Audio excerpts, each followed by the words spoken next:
Number one, put God first. Put God first in everything you do.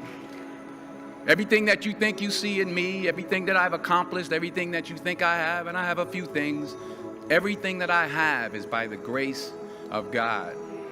Understand that. It's a gift. 40 years ago, March 27th, 1975, it was 40 years ago, just this past March, I was flunking out of college. I had a 1.7 grade point average. I hope none of you can relate. I had a 1.7 grade point average.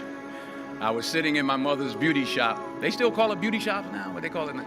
Yeah, I was sitting in the beauty parlor. I was sitting in my mother's beauty parlor, and I'm looking in the mirror, and I see behind me this woman under the dryer. And every time she looked up, every time I looked up, she was looking at me, just looking me in the eye. And I didn't know who she was, and I said, she said, somebody give me a pen, give me a pencil. I have a prophecy.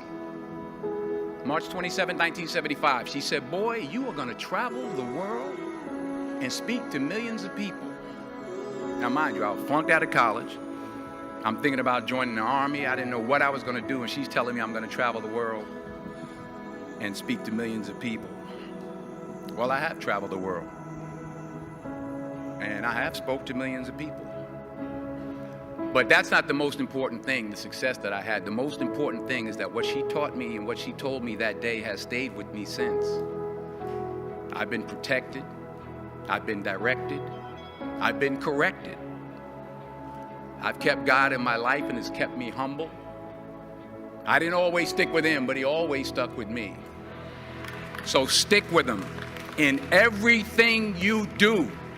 If you think you want to do what you think I've done, then do what I've done and stick with God. Number two, fail big. That's right. Fail big. Today's the beginning of the rest of your life, and it can be very frightening. It's a new world out there. It's a mean world out there, and you only live once. So do what you feel passionate about. Take chances professionally.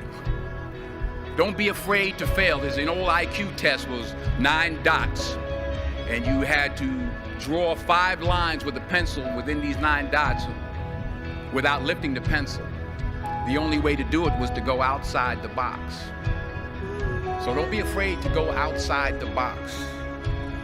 Don't be afraid to think outside the box. Don't be afraid to fail big, to dream big.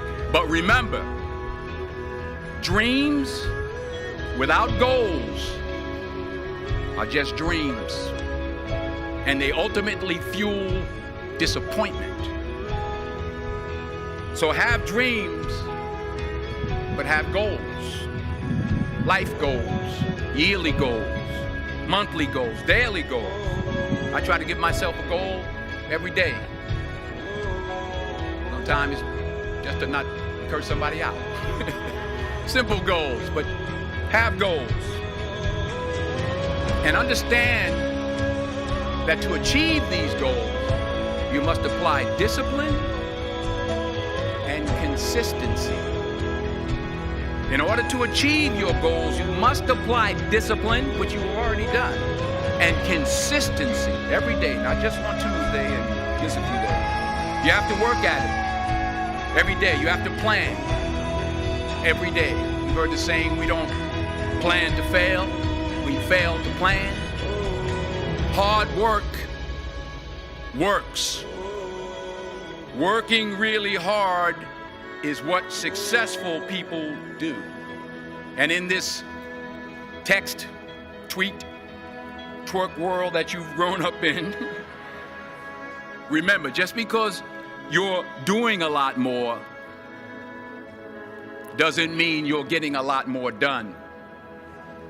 Remember that. Just because you're doing a lot more doesn't mean you're getting a lot more done. Don't confuse movement with progress. My mother told me, she said, yeah, because you can run in place all the time and never get anywhere. So continue to strive, continue to have goals, continue to progress. Number 3, you'll never see a U-Haul behind a hearse. I'll say it again. You'll never see a U-Haul behind a hearse. I don't care how much money you make, you can't take it with you. The Egyptians tried it. They got robbed. That's all they got.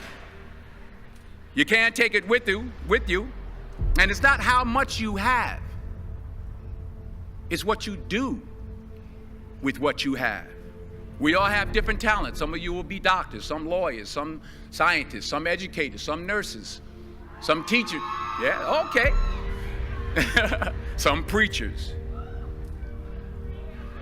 The most selfish thing you can do in this world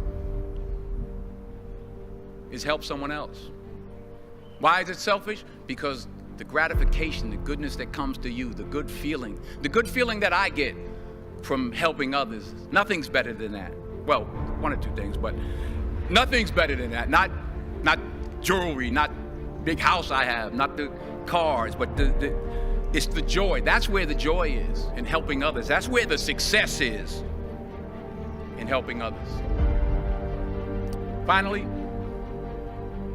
I pray that you put your slippers way under the bed tonight, so that when you wake up in the morning, you have to get on your knees to reach them. And while you're down there, say thank you for grace. Thank you for mercy. Thank you for understanding. Thank you for wisdom. Thank you for parents.